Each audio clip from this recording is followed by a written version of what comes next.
My name is Nicole Sirotek. I'm a registered nurse. I've been a registered nurse for over a decade. My specialty is critical care, trauma, and flight.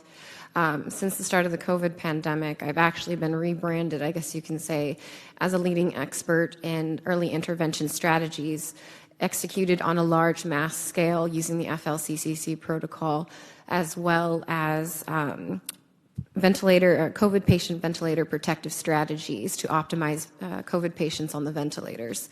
My story actually begins back in May of 2020. I was one of the original nurses that went to NYC to help with the COVID pandemic because, as we remembered, they needed nurses. Most importantly, they needed ventilators. Well, I was the whole package, a flight nurse that can manage ventilators. And when I arrived there, the gross negligence and the medical, malfeasance that happened in there and the complete medical mismanagement of these patients is what has led us to the situation that we're in right now. The pandemic and the hysteria that was created from poor public health measures and poor execution of appropriate early intervention strategies and the handicapping of medical professionals doing their job has led to where we are right now and into the crisis situation that we are in. I will use several key case studies that will represent larger descriptive statistical information for what I'm going to speak of. But when I was in New York, and what continues to happen today, is that many of them are not dying from COVID. Now, many people don't know about me is that I'm actually a master's prepared biochemist, and I have worked extensively with the HIV virus, tracking genetic mutations. So I feel very comfortable going toe-to-toe with some of these doctors here, although I am not a doctor, I'm just a nurse.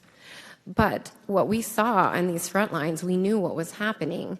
And when we asked for the ibuprofen, they said, no, it was contraindicated. When we asked, why aren't we giving them steroids? Oh, well, it's not. We're just following orders.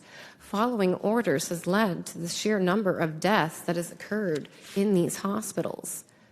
I didn't see a single patient died of COVID. I've seen a substantial number of patients die of negligence and medical malfeasance. Personalized care, informed consent and treatment options, free and open scientific discourse, and safe and effective vaccines. It's important to understand the hierarchy of scientific evidence. When you're talking about proving things to be either safe or harmful, you need to rely on the best evidence. As you can see from the table on the right, a randomized control trial is level 1 evidence, the highest form of evidence there is. It's considered the gold standard, and it's the only way to prove that something is true. Models, which we've heard a lot of during the pandemic, are actually the lowest form of evidence, level 5 or lower, as they're considered to be expert opinion or speculation. Policy should always be determined by the highest level of evidence available, which is level 1.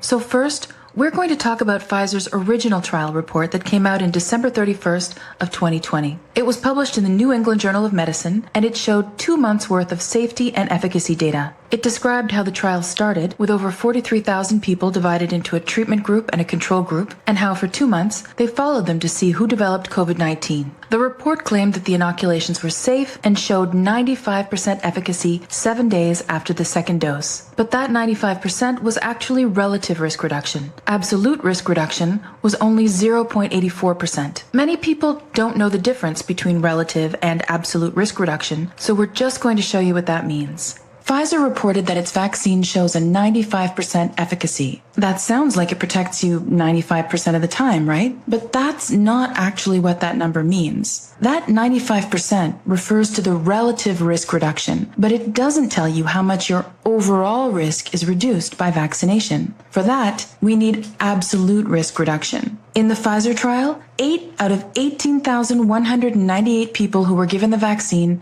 developed COVID-19. In the unvaccinated placebo group, 162 people got it, which means that even without the vaccine, the risk of contracting COVID-19 was extremely low at 0.88%, which the vaccine then reduced to 0.04%. So the net benefit, or the absolute risk reduction that you're being offered with a Pfizer vaccine, is 0.84%. That 95% number, that refers to the relative difference between 0.88 and 0.04%. That's what they call 95% relative risk reduction.